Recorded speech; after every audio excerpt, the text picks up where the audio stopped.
we have an AEW star injury update for you, plus an injured WWE star returns to action, and John Cena attempts to pull out of SummerSlam. It's all in the Cultaholic Wrestling News right now.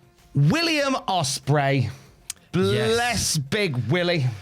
Bless him indeed. Now, all in, he put in one hell of a performance in that match, the Swerve Strickland versus the Young Bucks tag team match. But it seems like he needs to take a little bit of time off. They did an angle after the match. They did the steel chair around the neck.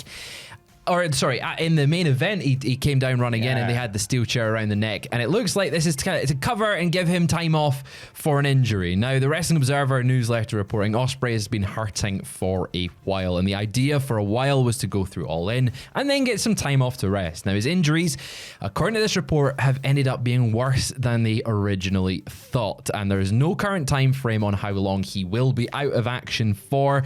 But he will be seeing a doctor next week in the US. And hopefully we'll get a clearer picture on what's happening, because next month is Forbidden Door. That's the big thing. And he's all over the posters, and he's been very open about the fact that it's really cool that he gets to be on a show in an arena that he's been to see things in, like the O2. It would be a shame if he was to miss that. Yeah, so this was something that we talked about earlier in the week, where Ospreay was expected to take a little bit of time off post All In, hence the injury angle. The big thing this morning is actually the stuff that he was taking some time off to heal from is a little bit worse than people thought, as you say there. And in terms of what this means for Forbidden Door, at this point we don't know. Yeah. I think it would have to be something catastrophic to stop Will Ospreay from, at the very least, turning up and appearing at Forbidden Door. Oh yeah, if he can't physically wrestle, you would expect him to make an appearance. Yeah. It would just really, really suck if he can't wrestle on it. Yeah.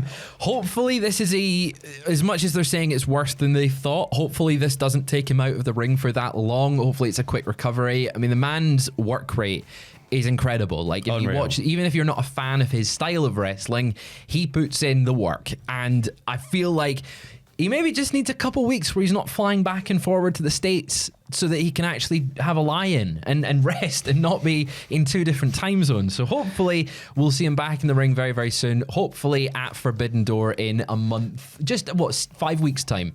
5 weeks is long enough. That's plenty of time to have a little sleep. Will. You can have plenty of lie-ins during that time. Kiana James has been out of action in WWE for well over a year following a torn ACL.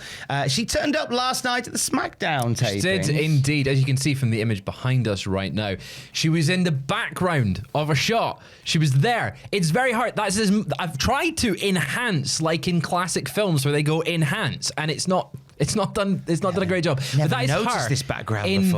the background right there, standing with the women's US champion Julia there. But she also did appear before SmackDown, though. She was in a match. Yes, on main event. So she's back in the ring. She competed out on main event, and I'm intrigued as to what happens next with Kiana James. This match was kind of to shake away the rust and get her back in front of cameras. But this little Julia, Kiana, we can call them Gianna. That could be the name. That could be the faction name.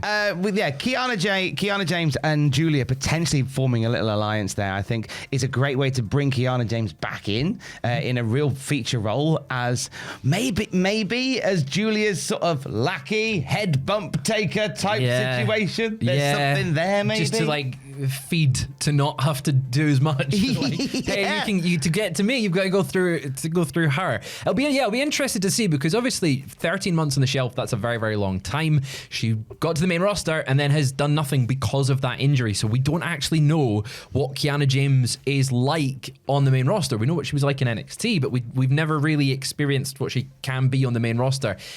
And the main women's roster is stacked. Like, there's a lot of talent there that I don't know how she fits in, but maybe in that mid-card scene on SmackDown, it just to bolster it a little bit. Yeah, working with women's US champion Julia. Meanwhile, men's US champion Solo Sikoa had a funny old night on SmackDown. He accused Jacob Fatu of some vehicular shenanigans, tried to get the poor man arrested. Turned out it was all a ruse. Oh, he did it for the Fatu, not for the Raw. He did it for the Fatu. It looks like, well, it's now been confirmed that at SummerSlam, it's going to be a steel cage match between these Bloodline members. I'm very excited for this one. Jacob Fatu has had an incredible rise. Solo's good as well. I feel like Solo gets a lot of flack because he's not as good as everyone else he's been surrounded by, especially Tonga Loa. He's incredible. I think, though, this match at SummerSlam, it has the potential to really, really make Jacob that star. Having a big win on SummerSlam in a steel cage match, you just can picture him going up to the top and doing like a moonsault off the top on top of all the Bloodline members. All gas, no brakes. He is all gas, no brakes. Know what I mean? Yeah, I mean. Yeah, I mean. It's like he's in the room with us. Thanks very much. Hi, I'm Jacob Fatu. There was this report that came out yesterday that talked about Jacob Fatu and said that WWE see him as a real top tier talent to the point where he's getting merchandise that will be bespoke for the cities and towns that they visit, which is something that was sort of reserved for Steve Austin and John Cena in the past. It says a lot about where they see Jacob Fatu in the bigger picture if this is their merchandising strategy for him. Oh, for sure. Like you can see that he's got steam behind them. They really, really like him. He is getting used in a way that it's smart. Like every time he's lost, it's not really impacted him because of how they've utilized him on screen, and I hate the word now because it's just overused, but aura. Like he has an aura about him. He's got the Riz. He's like the Rizzler of WWE. Jacob Fatu is the Rizzler of WWE. Get that on a poster. He's got the Riz, doesn't he? He's got the Riz. So I'm very excited to see this match, steel cage match for the US Championship. We're not sure which night off SummerSlam it's going to be on yet. That's up in the air. Obviously, SummerSlam's a 2-night event this year. It could be either one, but either way, it's going to be good. Well, SummerSlam very nearly didn't have a John Cena last night because we all watched as John Cena attempted to pull out of SummerSlam. He did. In the main event of SmackDown last night, it was the contract signing for the show, and Cena wasn't having any of it. No, he at first, for contract signings, there's always shenanigans.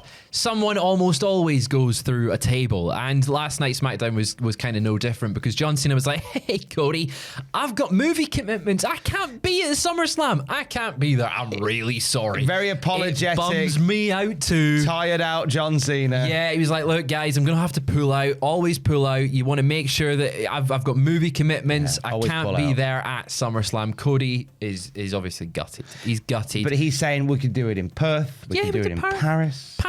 Either one of those shows, I'll be free for it. Cody was having none of that, of course.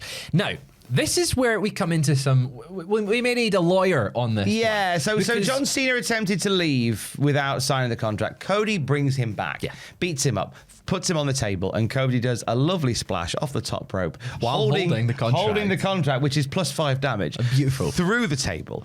And then Cody Rhodes proceeds to grab the hand of John Cena and sign the contract for SummerSlam with John Cena's unconscious hand. He's not with it. So I don't know how that stands up in a court or in the WWE court. We may need Undertaker to adjudicate that. Maybe this is them so that like to extend it. I mean, it's only a week and a half away, isn't it? SummerSlam, 2 weeks. 2 weeks away. So maybe Cena's going to be like, well, actually, that's not a legal contract, and the question will be right up until SummerSlam: is John Cena going to be at SummerSlam? Who knows? I feel like we're approaching the end of this title reign, though, with this match happening. At the same time, though, him going, we can do this in Paris, we can do this in Perth.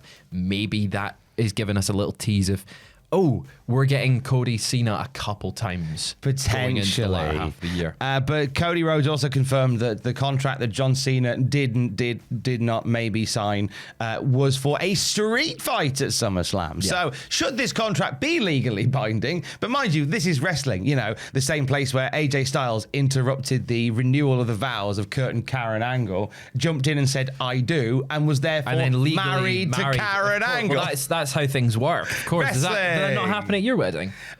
Luckily not. No, okay. It would have been hilarious. It would have been quite funny. But no, we didn't get that ours. But wrestling is a wonderland for stuff like this. It's so great, isn't it? Why ever not? Speaking of AJ Styles, he's returning at Slammiversary tomorrow night. So as we get ready to say hello again to AJ Styles, we look at when we said goodbye, as we take a big deep dive into AJ Styles' last match for TNA, which occurred in 2014, and all the shenanigans behind the camera that led up to it as well. Like how you let a TNA lifer like AJ Styles go. It's baffling. Beyond it's baffling. me. At that point, he was the best in the world as well. He was something so else. He was so good. The video that I've made might make you a bit angry when we talk about how it all came to pass, but it's on the channel right now. And for the very latest wrestling news at any time, you can check out cultaholic.com. Stay safe. Love you. Bye.